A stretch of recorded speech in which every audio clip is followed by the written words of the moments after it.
ouvindo. Obrigado mais uma vez a Marta e a Karina. Que Deus continue abençoando vocês. Nós vamos, acho que, caminhando mais ou menos por 1 ano e meio da classe bíblica, e as duas continuam firmes aqui com a gente, se deslocam, vêm aqui, têm compromissos, como hoje elas vão ter que se ausentar, mas elas dão o maior apoio aqui para a nossa classe bíblica, e Deus vai continuar abençoando vocês. Amém. Certo? Nós Muito todos. obrigado por Amém. estarem aqui nos ajudando. Amém. Tá bom? Fiquem com Deus. Amém. Tem som aqui no outro? Já deu? Acabou? Deu? Retorno? Tem retorno aqui um pouquinho mais? Ok? Pronto. Bem, nós vamos dar sequência hoje, começando, como nós anunciamos, pelo primeiro mandamento da lei de Deus. E eu queria dar uma palavrinha para vocês antes disso. Na quarta-feira passada, vocês estão me ouvindo bem? Sim? Ok. Na quarta-feira passada, eu acho que inicialmente o próprio Alexandre, quando fez a introdução, falou da importância dessa série, né, Alexandre? Depois, ao sairmos, o pastor esteve comigo ali, pastor Eusébio, e me disse assim, sozinho no canto: Mauro, vou orar por você muito, porque esta série é uma série que mexe, ela é fundamental, ela tem impacto, e tem um inimigo que não gosta disso, e eu vou orar por você em especial. E ele tem me mandado recados que tem orado por mim. Então, eu quero dizer isso para vocês por quê? Porque realmente essa série dos 10 mandamentos, ela, ao longo desses anos todos, ela tem provocado testemunhos maravilhosos de pessoas que me mandam por e-mail, dizendo, tanta gente que já ouviu essa série, vocês podem não acreditar, mas eu jamais mentiria aqui no culto de Deus. Em vários países eu recebo informações de pessoas que se batizaram fora do Brasil, porque receberam lá essa série, os 10 mandamentos. Às vezes a pessoa está morando fora e tem em português e assiste, e a gente recebe testemunhos maravilhosos, porque é realmente uma série que mexe com as pessoas. E por que razão? É simples de explicar. Somente 2 coisas na Bíblia você lê que Deus fez com as suas próprias mãos. Toda a criação foi feita apenas pela voz de Deus. Ele dizia e as coisas vinham à existência. Ele determinava, haja luz, e a luz veio à existência. Tudo foi feito pelo comando de voz. Apenas 2 coisas Deus usou as próprias mãos para fazer, só 2. Acho que vocês se lembram do que, né? Qual é a primeira? Nós, o homem e a mulher. Deus os fez um boneco de barro e soprou o fôlego da vida. E qual é a outra coisa que Deus fez com as suas próprias mãos? Escreveu com o seu dedo os 10 mandamentos. Percebe a importância que esses mandamentos têm para Ele?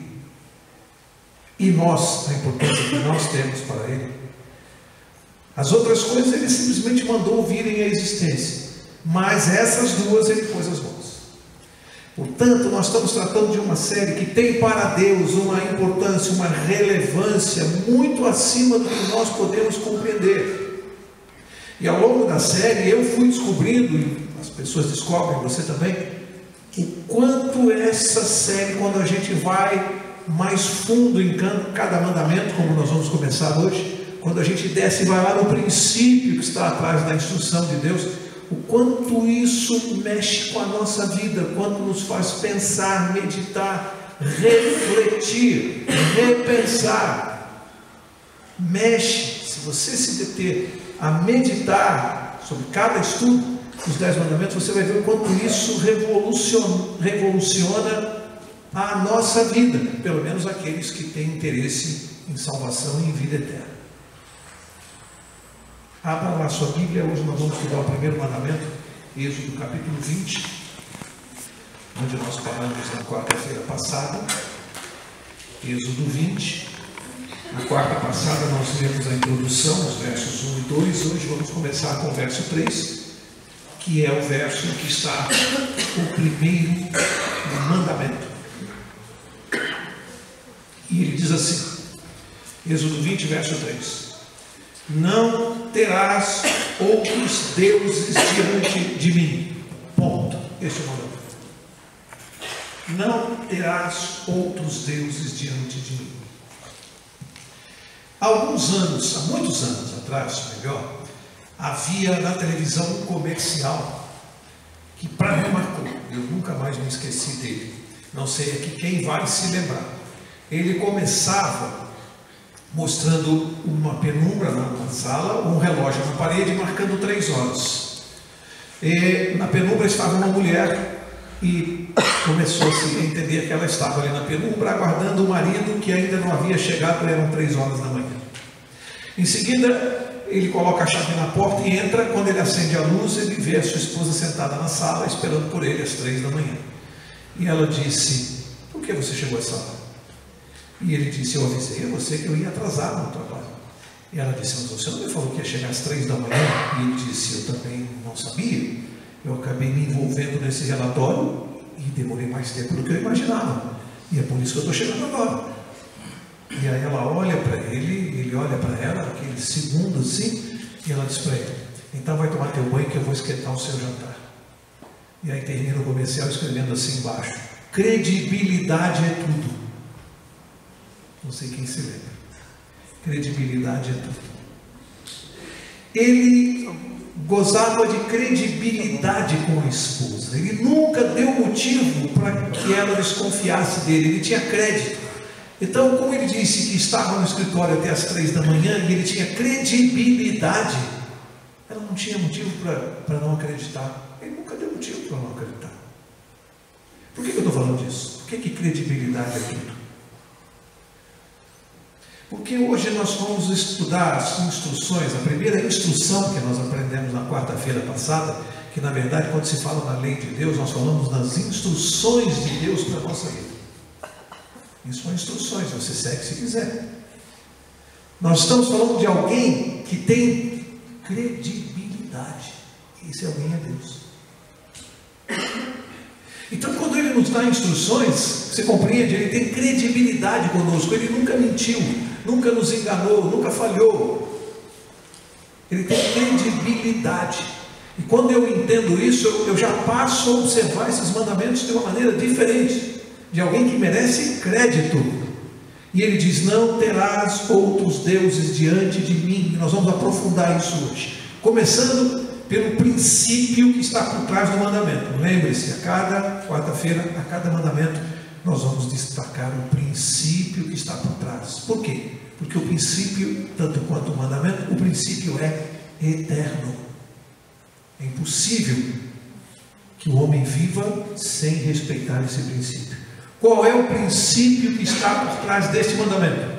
Não terás outros deuses diante de mim. Que princípio é esse? É o princípio da lealdade. Ser leal a Deus. Retribuir com lealdade tudo aquilo que Ele fez por nós. A começar por nos dar a vida. Nos manter a vida. Nos manter com aquilo que nós necessitamos. E principalmente, nos dar a salvação. Eu preciso ser leal com esse Deus. Porque Deus está dizendo que eu não devo colocar nada nem ninguém à frente ou acima dele. Esse é o primeiro mandamento. É o mais importante de todos os 10. Vamos ver por quê. Ele é o mais importante. Por isso ele é o primeiro. Porque as pessoas no mundo têm uma tendência a se tornarem leais a coisas ou a outras pessoas à frente de Deus. Desde as coisas mais simples e banais que a gente poderia exemplificar. Há pouco tempo, um assunto que não vou entrar em detalhes que não interessa, mas uma menina apaixonada por um garoto problemático, e os pais não sabiam o que faziam, aconselhavam uma garota de 16 anos, mas apaixonada, e os pais e a mãe alertando a moça que o rapaz não presta, ele é problemático, ele tem uma série de problemas em várias áreas, mas a menina não vê, sabe por quê? Porque ela está apaixonada. E ela dizia para a mãe: não adianta você falar, eu adoro ele.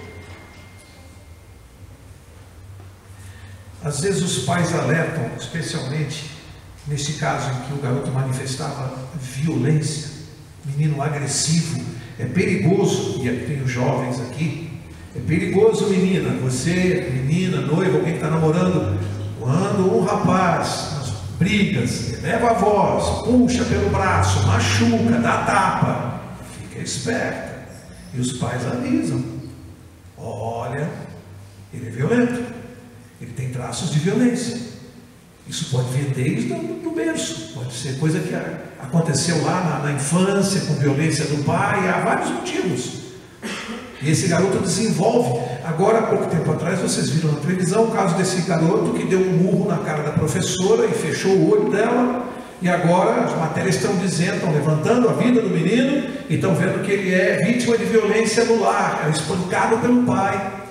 E aí tornou-se um garoto agressivo ao ponto de dar um murro na cara de uma professora. Por quê? Porque ela mandou ele colocar o livro em cima da mesa. Amanhã ele vai namorar, ele vai bater na namorada, mas não tem a menor dúvida. Não tem a menor dúvida. Se ele bate numa mulher que é a professora, ele vai bater em qualquer mulher. Ele vai bater na namorada, depois vai bater na esposa. O que Deus está ensinando é o seguinte: não coloque em primeiro lugar na sua vida, não dê a sua adoração a algo ou a alguém que pode te decepcionar, que pode te machucar, porque as pessoas, mesmo aquelas que nós amamos, elas podem nos machucar e podem nos decepcionar. Então Deus está dizendo, em primeiro lugar da sua adoração, você tem que colocar aquele que jamais vai te machucar, jamais vai te decepcionar, que é Deus. Primeiro lugar. Nós sabemos o quanto as pessoas que nós amamos podem nos machucar. Aqui tem pais, tem avós. Você sabe o que é criar um filho e de repente na adolescência você vê esse filho nas drogas? Que dor é essa para um pai? Alguém que ele ama está ferindo, está machucando. Um filho que se desvia, uma filha que se desvia. Alguém que você ama no seu casamento e te trai. Enfim, as pessoas nos decepcionam, nos machucam. Elas não podem ocupar o primeiro lugar da nossa adoração. Eu não estou pregando aqui que você não deva ser leal, que você não deva lealdade às outras pessoas. Eu não estou pregando isso aqui.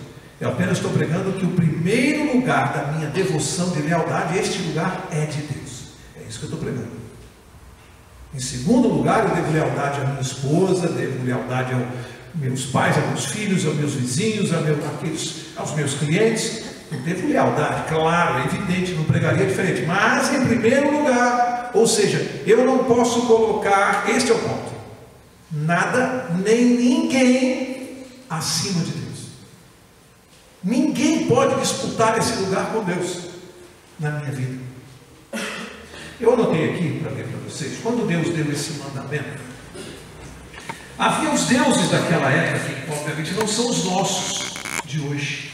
Mas eu anotei aqui, olha só, você vê na Bíblia a citação de alguns deuses, e eu fui pesquisar o que eles significavam. Tem aqui um deus chamado Dagon, e ele era o deus da colheita, ele era adorado por todos aqueles que queriam plantar e colher, então eles faziam dedicação a esse deus, Dagon, e esse deus era adorado em primeiro lugar, acima de qualquer outra coisa ou pessoa, adorava-se esse deus Dagon.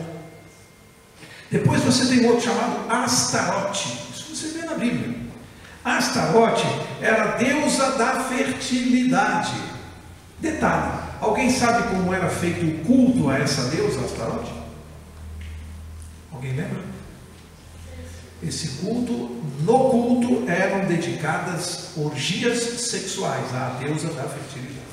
Era um culto onde as pessoas se ofereciam sexualmente em adoração à deusa da fertilidade. Olha que ponto chega o ser humano, a crença nessa deusa. Depois você vai encontrar, esse aqui é terrível, Moloque. Sabem como era feito o culto ao deus Moloque? Alguém se lembra? Sacrifício de crianças vivas. Crianças eram oferecidas em sacrifício. Aliás, isso ocorre até hoje, os cultos satânicos muitas vezes são feitos através do sacrifício de crianças, de bebês. Houve algumas décadas atrás, ou uma década atrás, um caso em Curitiba, se não me engano, de um prefeito, foi flagrado num culto onde uma criança foi morta em sacrifício, para que ele ganhasse as eleições. Vejam. Olha, ou seja, deuses que causam sofrimento terrível a adorados. Terrível sofrimento em decorrência dessa adoração. Hoje em dia, claro, nós não temos mais deuses de madeira, de barro, de metal, não existem mais esses deuses. Foram substituídos por outros deuses, ou seja, coisas que ocupam o primeiro lugar na vida de muita, mas é muita gente. Vamos ver aqui alguns deuses modernos? Substituíram os de madeira, de metal, de barro. Qual é o primeiro? Dinheiro. Dinheiro, esse é o Deus da humanidade. Por dinheiro parece que há um consenso, né, entre os pagãos, de que por dinheiro tudo é válido. Tudo pode ser feito por dinheiro. Poder é outro Deus moderno. Fama. As drogas, para muita gente, tem gente que coloca a droga em primeiro lugar na vida, vive em função da droga. Se não usar droga, a vida não tem graça. O fumo, o cigarro, para muita gente. Eu conheço gente, e já vi reportagens que são terríveis. Eu não sei quem já viu aqui, o Fantástico, se não me engano, mostrou uma vez um homem que perdeu câncer na garganta e tem que fazer aquele furo, né, para respirar por aqui. E aquele homem colocava o cigarro aqui no buraco, para fumar por aqui. Colocava o cigarro aqui no buraco, para fumar, com câncer aqui. Ou seja, o vício chegou a um ponto que ele não consegue mais fazer nada. O Deus dele é o cigarro. Ele está acima de qualquer outra coisa. Para outros é a bebida alcoólica. Você conhece, eu também, pessoas que são alcoólatras, e o Deus dele é a bebida alcoólica. Ele vive por isso. São deuses modernos. E aí, eu me ponho a pensar no ser humano atual, o homem, vivendo num tempo onde jamais se teve a informação que tem hoje. Quantidade de informação, de tecnologia, é impressionante. E daqui para frente vai ser uma velocidade, nós não sei onde nós podemos chegar em termos de tecnologia.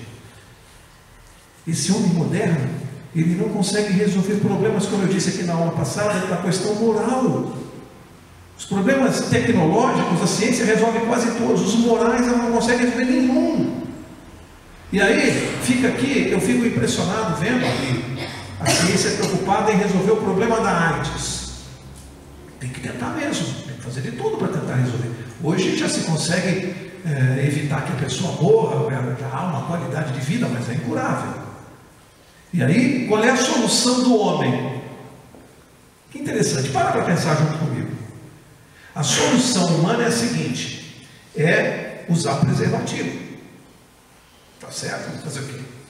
Essa é a solução que o homem consegue. Ou então tomar as drogas que tem que tomar para conter a doença. Qual é a solução de Deus para esse problema? Quando Ele deu os mandamentos. Como é que Deus resolveu o problema para a AIDS não entrar na experiência humana? É não haver promiscuidade sexual, era na monogamia, era o sexo monogâmico, com fidelidade, praticado apenas dentro do casamento e não fora dele. Enquanto a lei de Deus foi observada, não havia doença no mundo sexual. Depois que o homem passou a achar que ele sabe mais do que Deus, hoje ele não consegue controlar as doenças sexuais. Quando para Deus a solução era simples, monogamia e fidelidade, resolvido o problema. E aí me faz lembrar a história daquele cara que foi ao psiquiatra. Sentou-se lá e o psiquiatra disse: pois não, o que eu posso te ajudar? Ele falou: eu estou vivendo um problema aí complicado. Pois não, o que é? Não, é que é o seguinte: eu me deito à noite para dormir, apago a luz, fecho os olhos, só que eu não consigo dormir, tem alguém embaixo da minha cama. E eu não consigo dormir, aquilo vai me dando um pavor, eu cismo que tem alguém embaixo da minha cama, eu não consigo dormir, doutor. Enquanto eu não desço e não entro embaixo da cama, e aí eu deito no chão embaixo da cama. Só que eu não consigo pegar no sono. Porque eu tento pegar no sono e aí eu começo a pensar que tem alguém em cima da cama. E aí eu quero ir para cima da cama. E aí eu vou e deito em cima da cama. Quando eu deito, de novo o meu pensamento, e tem alguém embaixo da cama. E eu fico a minha noite assim, eu não consigo dormir. E eu preciso resolver isso, que faz dias que eu não durmo. O psiquiatra disse assim, bom, vamos ter que fazer uma análise do seu problema, da sua vida, vamos tentar analisar por que você está tendo essas alucinações, que são alucinações. Ah, é, doutor? E aí? Como é que é? Ele falou, não, tem que marcar consulta. Mas é assim quantas? Ah, não sei, isso pode demorar meses, 1 ano, 2, isso é uma análise para poder descobrir o seu problema. E quanto custa? Custa R$300 por consulta. Ele falou, R$300 por consulta. E pode levar anos. E doutor, eu preciso pensar aí, porque eu não sei. Eu não sei se eu vou ter condições, deixa eu pensar e lhe dou uma resposta. O psiquiatra disse, pois não, fique à vontade, estou aqui. Não voltou nunca mais. Passou meses. Um dia o psiquiatra está andando na rua, quem que ele vê? O cara. Fui até ele, rapaz, como é que você está? Sumido, não voltou mais, tal. E como é aquele seu problema lá? Falei, não, resolvi. Resolvi já no ano passado. Resolveu? Resolvi sim, sou um amigo mesmo. Ele me comprou R$10 e resolveu. Uma vez só. R$10 uma vez só. Uma vez só, já. Numa sessão só ele resolveu. Ué, agora eu estou curioso. O que seu amigo fez? Ele falou, simples. Ele cerrou os pés da cama.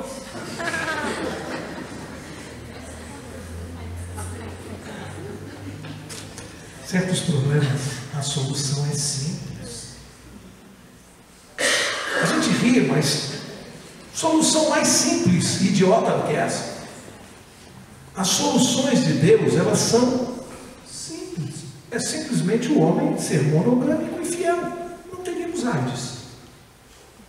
Não é simples para Deus. Mas nós somos desobedientes e nos achamos mais espertos, mais inteligentes, mais preparados do que Deus. Aí a gente assume as consequências. E fica aí o homem agora lutando para tentar resolver o problema. Que lá na criação do mundo Deus falou assim, faz dessa maneira aqui, você vai ser mais feliz.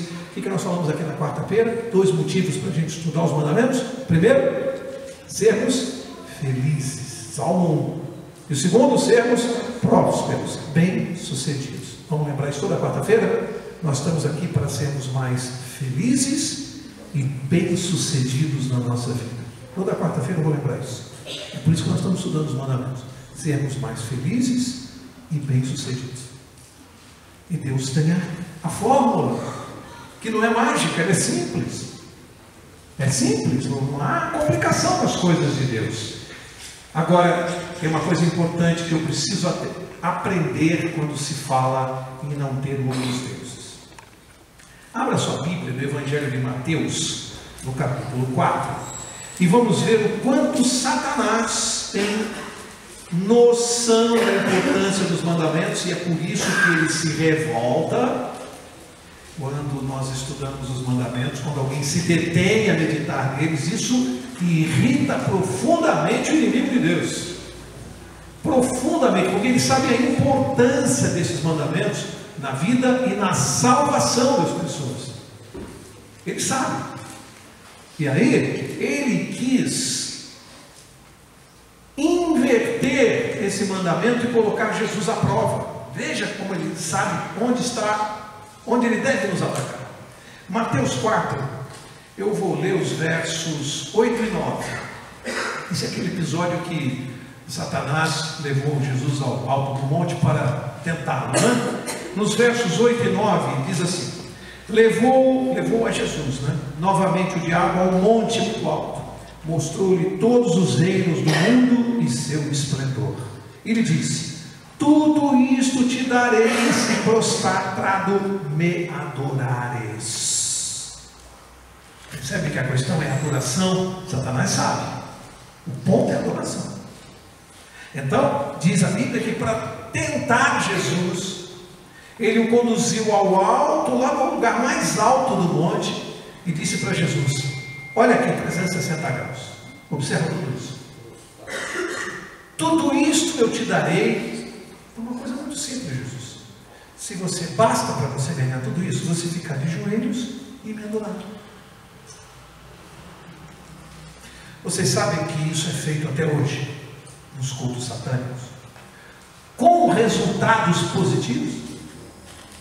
Sabem que grandes bandas de rock já testemunharam que fizeram esse pacto com Satanás em troca de fama na música, de poder, de conquista de fama mundial. Várias bandas já testemunharam. Há inclusive artistas nacionais, inclusive uma cantora muito famosa, que já se sabe do envolvimento dela com o culto satânico, onde se faz um trato com o diabo e ele diz: se você me adorar, eu te darei tudo, fama, poder, e essas pessoas ficam mundialmente conhecidas. Isso não é brincadeira, isso é coisa séria. Só que elas vão pagar o preço.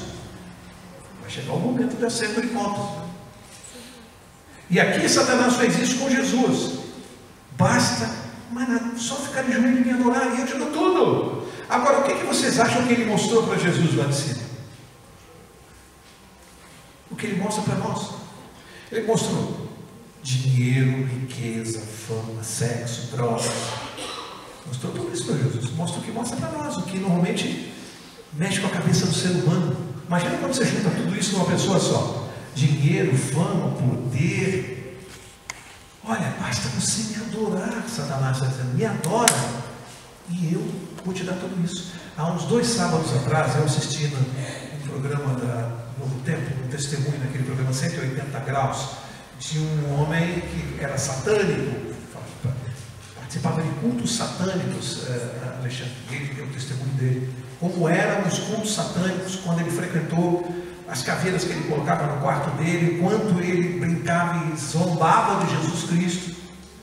E eu não vou contar a história toda, mas me emocionei. Ele deu um testemunho de como ele se converteu, e hoje é um cristão, é um adventista, mas ele andou no terreno do diabo, então ele pode falar como funciona isso, os tratos que se faz com o próprio Satanás.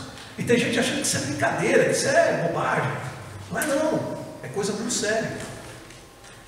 E ele ofereceu para Jesus: se prostrado e me adorares. Vejam qual foi a resposta de Jesus para Satanás, para você ver a importância do mandamento. Verso 10: então Jesus lhe disse: vai-te, Satanás, pois está escrito: ao Senhor teu Deus adorarás e só a Ele servirás. Você percebeu o que Jesus fez? Você percebeu o que ele fez? Ele inverteu a ordem do primeiro mandamento. O primeiro mandamento diz assim: não terás outros deuses diante de mim. Ele, Deus. Para Satanás ele respondeu: somente a Deus você adorará. Ele inverteu e colocou: a quem eu devo adorar? Eu não terei outros deuses, porque eu coloco em primeiro lugar o Senhor. Vocês entenderam o que Jesus fez? Eu não tenho outros deuses, porque em primeiro lugar vem o Senhor. É por isso que eu não tenho os outros. Jesus deu uma resposta maravilhosa para Satanás e para nós. Aí eu entendo porque eu não posso colocar nada nem ninguém no primeiro lugar. Jesus inverteu, mostrando para Satanás uma coisa importantíssima que eu e você precisamos saber. Por favor, guarde isso que eu vou dizer agora, que é fundamental. Tem ajudado muita gente. Não adianta alguém simplesmente tirar um Deus falso do primeiro lugar. Não resolve. Como assim, Paulo? Não entendi. Não adianta. Peraí, você está dizendo que se eu sou alcoólatra e eu paro de beber, eu não resolvi meu problema? Eu lamento dizer que não. Se eu sou um dependente químico e paro de usar drogas, eu não resolvi meu problema? Não. Por quê? Guarda essa regra fundamental para a nossa vida. Não adianta tirar sem substituir. Se você tira a droga de uma pessoa e não coloca no lugar dessa droga, no vazio que ela vai deixar na vida dessa pessoa, se não coloca Deus ali, ela vai voltar. Se um alcoólatra, aliás, vocês já ouviram, né, a frase, não existe ex-alcoólatra. Alcoólatra é alcoólatra até o fim da vida, ele só não bebe, mas ele é um alcoólatra. Não existe ex-dependente químico, não existe isso. Fala com os especialistas. Existe um dependente que não está usando. Não existe estas coisas sem você substituir. A pessoa só se mantém longe do vício, seja ele qual for, quando você substitui aquilo e coloca no lugar a presença de Deus. Deus tem que entrar. Senão, aquele vazio que fica tem que ser preenchido. E será preenchido de novo com o vício. Ele vai voltar. Pode demorar 10 anos, 20 ou 30. Tem que substituir, tem que colocar algo no lugar. Eu falo isso com o meu testemunho pessoal. As coisas que eu abandonei na minha vida, no meu passado, das quais eu me envergonho, eu só consegui abandonar porque Jesus Cristo ocupou o lugar. Se eu não tivesse preenchido com Jesus, provavelmente eu teria voltado a fazer. É preciso preencher. Por que eu disse que isso é importante e tem sido importante para muita gente que tem ouvido isso? Porque as pessoas me falam: Mauro, você não quer saber o quanto você me ajudou. Quando eu entendi que não bastava parar de usar droga, mas que eu tinha que colocar Deus na minha vida, quando eu entendi isso, minha vida mudou. Como é bom a gente ouvir isso. Como é bom você ouvir a pessoa dizer: eu entendi que eu precisava colocar Deus no lugar daquela coisa que eu tirei. Você tira uma coisa e coloca outra, substitui logo. Se deixar apenas o vazio fica ali, a coisa volta. Deus tem que voltar a ocupar. Por isso aqui, esse mandamento, ele é o primeiro e é o mais importante. Deus tem que ocupar o primeiro lugar. Eles têm que estar ali. Senão, todos os problemas da nossa vida não têm solução. Efésios capítulo 2. Eu quero mostrar qual é a situação espiritual de uma pessoa que, descumprindo esse mandamento, não tem Deus em primeiro lugar na sua vida. Qual é a situação espiritual dessa pessoa aos olhos de Deus, não aos olhos humanos, aos olhos de Deus? Qual é o estado espiritual dessa pessoa? Efésios 2, verso 1, diz assim: Ele vos vivificou, estando vós mortos nos vossos delitos e pecados, nos quais andastes outrora, segundo o curso deste mundo, segundo o príncipe das potestades do ar, o espírito que agora opera nos filhos da desobediência. Então o verso 1 diz: Ele vos vivificou, estando vós o quê? Mortos. Vou explicar. O estado de uma pessoa que não tem Deus em primeiro lugar aos olhos de Deus é um morto espiritual. Para eu saber o que é um morto espiritual, eu preciso saber o que é um morto normal, material. O que é uma pessoa morta? Não respira, não tem vida, não faz mais nada, não pensa. Normalmente a gente só vai entender quando você pensa num velório. No velório você tem lá o cadáver, né? Primeira característica do cadáver, qual é? Ele não ouve, não se comunica e é frio. O morto espiritual é aquele que, embora esteja vivendo normalmente, trabalhando, conversando, fazendo todas as coisas, espiritualmente ele é frio, e ele não se comunica, ele não ouve, ele está morto espiritualmente. Ele só está esperando morrer materialmente para acabar a vida dele, para vir a morte eterna, porque espiritualmente ele já está morto para Deus. Quantas pessoas mortas espirituais você conhece que estão aí vivendo? Gente que fala, compra, vende, canta, dança, morto espiritual. O dia que deitar e morrer, acabou. Para Deus ele é um morto espiritual. Espiritualmente já está. Ele se comporta como um cadáver. Ele é frio, ele é insensível, ele não participa de nada. Só está vivendo. Ele está aí. Para Deus, um morto espiritual. Isso é terrível. É assim que Deus o considera. Ele não tem Jesus em primeiro lugar. Quer ver mais um conselho? Primeira carta aos Coríntios. Volta um pouquinho na sua Bíblia. Primeira carta aos Coríntios, no capítulo 2. Primeira carta aos Coríntios, no capítulo 2. Eu vou ler o verso 14. Primeiro aos Coríntios 2,14. Diz assim: Ora, o homem natural não compreende as coisas do Espírito de Deus, pois lhe parecem o quê? Loucura, e não pode entendê-las. Por quê? Porque elas se discernem espiritualmente. As coisas de Deus, elas não são discernidas pela razão, pela lógica. Em outras palavras, não é o fato de alguém ter 5 diplomas universitários que vai fazer ele conhecer melhor as coisas de Deus, porque o discernimento é espiritual. Querem ver exemplos? O mandamento de Deus, nós vamos chegar lá nas próximas semanas. Um dos mandamentos diz assim, que eu devo guardar o sábado, devo santificar esse dia e não devo trabalhar nesse dia. Nós vamos chegar lá nesse mandamento, que é o 4. Quando você raciocina pela mente lógica humana, não faz sentido esse mandamento. Aí você fala, por que eu vou parar de trabalhar no sábado se eu dependo, se o sábado é o melhor dia para mim comercialmente, é o dia do comércio, como é que eu no mundo atual em que eu preciso sobreviver, como é que eu vou fazer não trabalhando no sábado? Percebe? Não tem lógica humana disso. Só que tem um detalhe, quando eu não trabalho no sábado, eu dou uma demonstração da soberania de Deus na minha vida e que Ele ocupa o primeiro lugar. Sabe por quê? Porque não há nenhum lugar no mundo que você vai encontrar alguma coisa escrita dizendo que você tem que guardar o sábado. Não tem lei falando isso, não tem livro, não tem nada. É só a palavra de Deus. Quem guarda o sábado, guarda só porque Deus diz. Não há outro fundamento, não há base para você guardar o sábado. Só porque Deus diz. Então, quando eu faço isso, eu testemunho ao universo. Deus é o soberano da minha vida. Porque eu faço só porque Ele disse. Outro exemplo. Deus pede que a gente preserve a nossa saúde, o nosso corpo. Então não devo usar droga, não devo fumar. Tem pessoas que não estão nem aí, acham que qual o problema de fumar. Tem gente que diz assim, eu vou morrer mesmo, então, se eu vou morrer mesmo, então eu vou fumar. Eu vou beber mesmo. Por quê? Porque o outro lá, eu tenho um avô, né?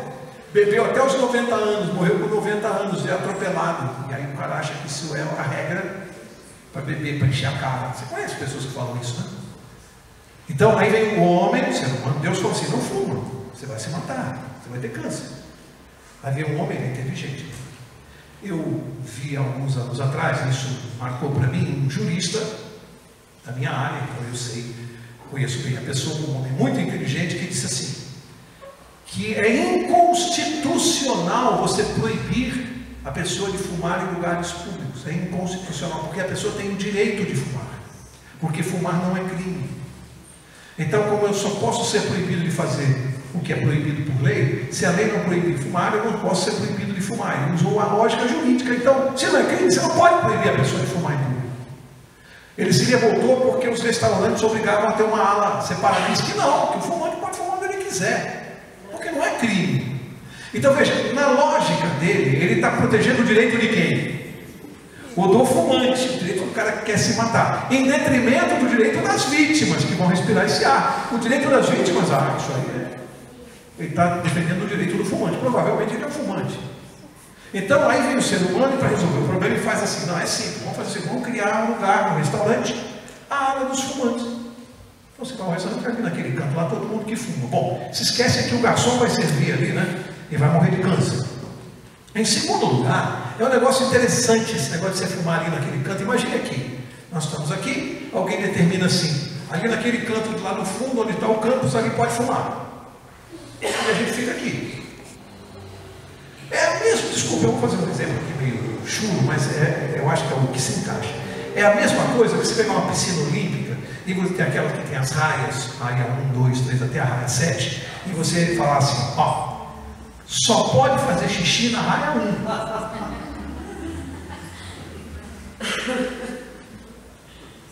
Aí o xixi não vai para as outras raias, né? Só fica na raia 1. Você entra nessa piscina que pode fazer xixi na raia 1. Esse é o ser humano inteligente, né? Não, só a ala dos fumantes. Está todo mundo protegido. Pensador, que quer discutir com Deus. Esse é o ser humano. Então, como o cara fuma, ele acha que o mundo tem que fumar. Porque ele fuma. Então, o direito dele está acima do direito dos outros. Tem certas coisas, a gente riu aqui. Mas nós estamos vivendo no mundo, eu fico imaginando pela ótica de Deus, Deus vendo essas coisas dos homens, ele se coloca no lugar de Deus. Ele deve ficar olhando e falar, mas o ser humano se considera inteligente, é um bando de loucos. Loucos. A propósito de louco, eu ouvi uma muito legal para definir louco, né? um louco reclamando com o outro que todo mundo lá no hospício recebia a carta pelo correio e nunca em um ano ele recebeu uma carta sequer pelo correio lá no hospício. Os outros recebendo carta. Ele falou: ninguém manda carta para mim. Sabe o que eu fiz? Eu escrevi uma carta para mim, o louco falou para o outro. Eu escrevi e coloquei lá no correio a carta. Aí o outro louco falou assim: e o que você escreveu para você? Ele falou: não sei, não recebi a carta ainda.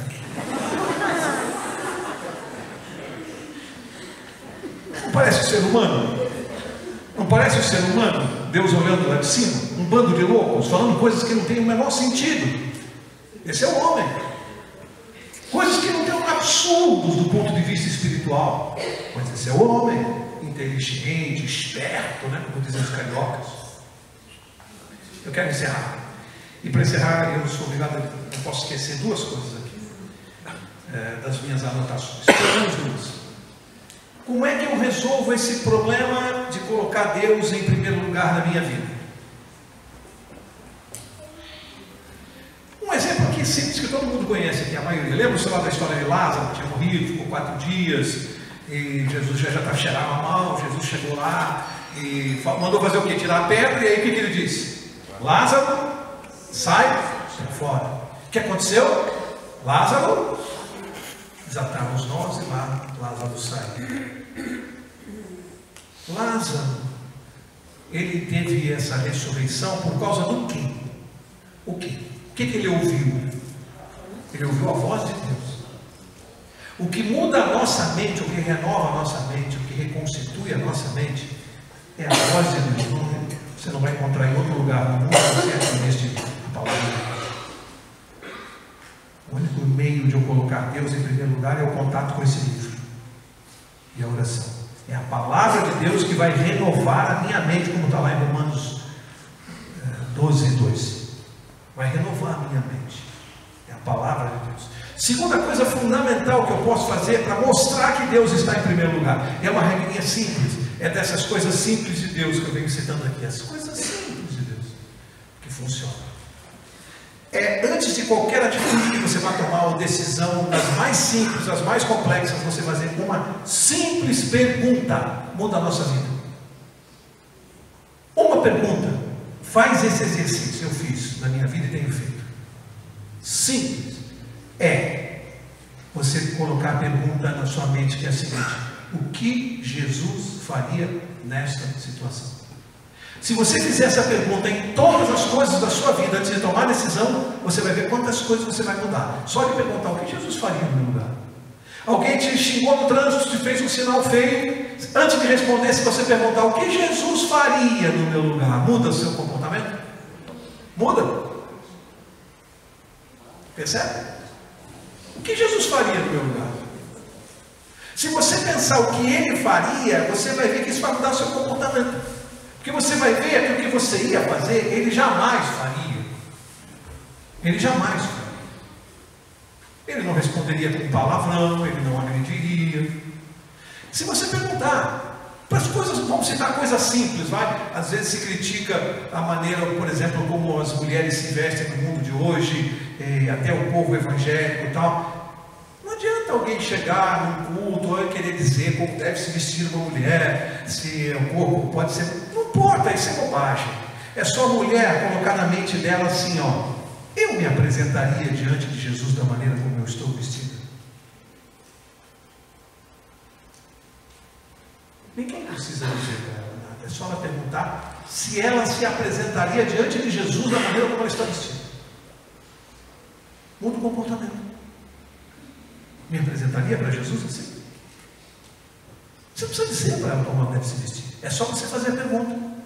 Você está numa reunião de negócios. Alguém está te propondo uma coisa que é muito importante para você, mas tem alguma coisa ali que não é muito moral. Aí você pergunta: o que Jesus faria no meu lugar? Pronto, você não precisa pensar na decisão que você vai tomar. O que Jesus faria aqui no meu lugar? Que resposta ele daria? Coloque essa pergunta na sua vida, depois você vem contar para nós se mudou a sua vida. Simples assim. Diante de qualquer decisão, pergunte para você: o que Jesus faria no meu lugar? Acabou de colocar Jesus em primeiro lugar. Acabou, pronto, ele já está em primeiro lugar na sua vida. Não é simples colocá-lo em primeiro lugar?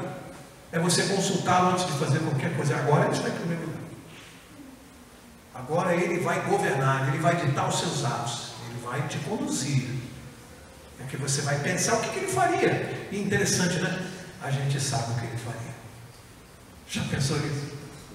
A gente sabe o que Jesus faria. Por que a gente sabe? Porque a voz dele fala aqui na nossa consciência. A voz dele fala. A gente sabe quando está fazendo coisa errada, não sabe? A gente tenta justificar, mas a gente sabe que é errado. A gente sabe que é errado, mas a gente sempre tenta encontrar uma justificativa. Estou fazendo por causa disso, por causa daquilo, mas a gente sabe que é errado. Então, quando eu pergunto o que Jesus faria, para encerrar, eu disse no início e vou repetir aqui, que o primeiro mandamento é o mais importante de todos. Eu vou explicar por quê. É possível que você consiga guardar os outros 9 mandamentos sem guardar o primeiro. É possível. É possível. Você pode guardar o sábado sem colocar Deus em primeiro lugar. Você pode não mentir sem necessariamente ter Deus. Tem pessoas que são moralistas. Tem gente que não adultera e nem por isso anda com Deus. É possível você guardar os 9 sem guardar o primeiro. Mas é impossível você guardar o primeiro e não guardar os outros 9. É impossível. Quando você guarda o primeiro, obrigatoriamente você guarda os outros 9. Porque Jesus te conduz a fazer isso. Agora, você pode guardar os 9 sem guardar o primeiro. É possível. O primeiro mandamento é o mais importante, por isso, porque ele conduz todos os outros. E Deus sabe disso. Ele governa os outros. Quando eu ponho Deus em primeiro lugar, eu não tenho dificuldade de guardar os outros. Para a gente ir embora para casa, eu vi uma certa vez uma história que marcou muito para mim, de uma diretora que chamou os pais dos alunos na escola para falar a respeito da necessidade dos pais conviverem mais tempo com os filhos, que muitos pais são ausentes e que as professoras sentem isso ao lidar com as crianças, e algumas manifestam claramente a ausência de pai, de autoridade. Isso é muito comum. É muito comum os diretores, os professores chamarem os pais para darem uma chamada. Não, você não tem convivido com seu filho. Seu filho não tem perfil, não tem um conceito de autoridade, não tem presença masculina na casa dele.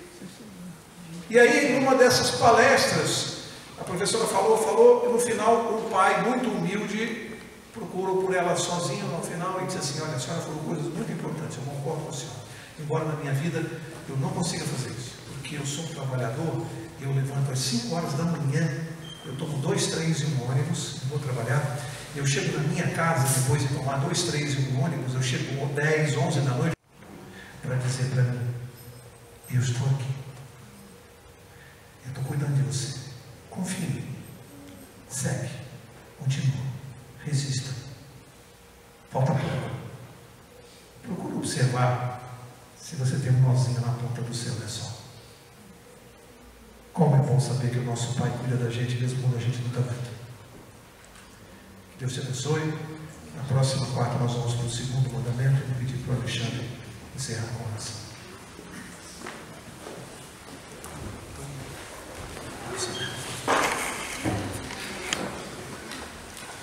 Senhor Deus, muito obrigado pelo seu amor, seu cuidado, sua atenção, sua disposição e sua disponibilidade. Obrigado porque o Senhor nos ensinou e queremos convidá-lo a estar e ocupar o primeiro lugar em nossa vida. Porque sabemos, Pai, que se o Senhor estiver lá, todas as demais coisas nos serão acrescentadas. Porque foi assim que o Senhor nos prometeu. Despeça-nos na sua companhia, nos dê um bom restante de semana e nos traga aqui a semana que vem para ouvir e aprender mais a sua palavra. Em nome de Jesus. Amém.